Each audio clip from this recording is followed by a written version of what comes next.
Hi, it's Bob from HeCooksForMe.com. Welcome to my kitchen. Tonight we're putting together a full meal, and I'll share the recipes for all three parts of the meal that we're cooking. We're going to do a bourbon brown sugar glazed trout, roasted red potatoes, and green beans in a balsamic shallot glaze. This video I'll concentrate on the green beans. To start on our green beans with the balsamic shallot, I need to have 2 tablespoons of butter out, and it's getting to room temperature, so it'll soften and I can use it to combine in with the shallot and the balsamic vinegar. So I'm going to dice this shallot up. It's a pretty good sized shallot, but I'll dice it into small pieces, and then I'm going to use a 1/4 cup of balsamic vinegar to cook it in and let it just soak up all of that vinegar. And then the green beans, while I'm cooking that up and then waiting for it to cool back down, I'll snap all the ends off the green beans so that they're ready to go. So these are my shallots after I diced them up. I'm just going to put them in a small pan. This is just a small, pretty heavy fry pan. And I'm going to combine that shallot with the 1/4 cup of balsamic. And then I'm just going to bring it up to a simmer and let it simmer until that balsamic's almost all soaked in to the shallots and evaporated out, just so that that flavor's all the way through the shallots. So that'll take probably 6, 7, 8 minutes, and then we'll pull it off and let it cool before we put it in with the butter. So we're getting really close to that vinegar being all soaked into those shallots. They've turned that nice brown color. They're going to look great in that butter, and just the small pieces. So there's just a little bit of balsamic left at the bottom. I'll never get rid of all of it because it does just become so thick, but it'll stick really good as it cools down to those shallots. So I'm going to pull these off the heat now and allow it to cool so it doesn't just melt into the butter. These need to be cooled down before I can combine it in with the butter. Now that the shallots are done, I've broken my green beans, so broke both ends off of them and pulled the strings where I could. And now I just have them in water. So I'm going to boil these. Once it comes to a boil, it'll take 6 or 7 minutes for them to soften up.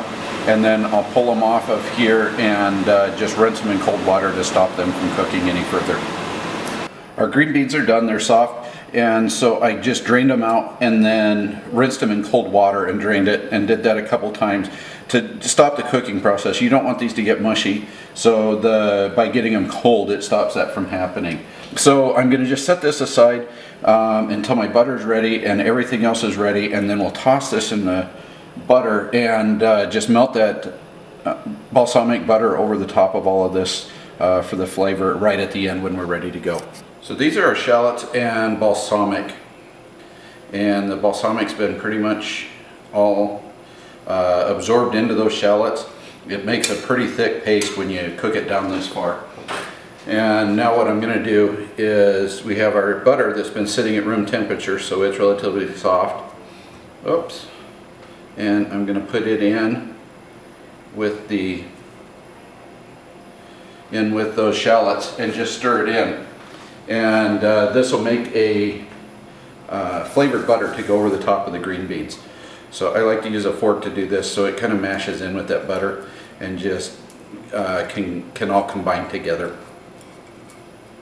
I'm heating the green beans back up just over a medium heat. This is that shallot butter with the balsamic in it, and I'm just going to spoon this or pour it over the top of it, and then slowly let that heat in so that butter just melts up and sticks to all of those green beans and gets the flavor all over everything.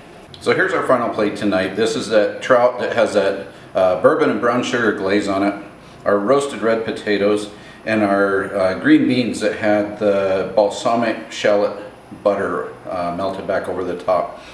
Wine pairing with this one's going to be difficult. The bourbon glaze is a strong flavor, so it would actually lead itself to a red wine, maybe a Merlot or something along those lines. But because of the fish, the potatoes, and some of the other seasonings on here, you probably want to go white, and Chenin Blanc or something along those lines should be able to tie everything together. Thanks for watching. If you enjoyed this video, please give me a thumbs up, leave a comment, and consider hitting that red subscribe button. It really helps if you can share my videos with friends and family that might be interested, or watch some of the other videos on my channel.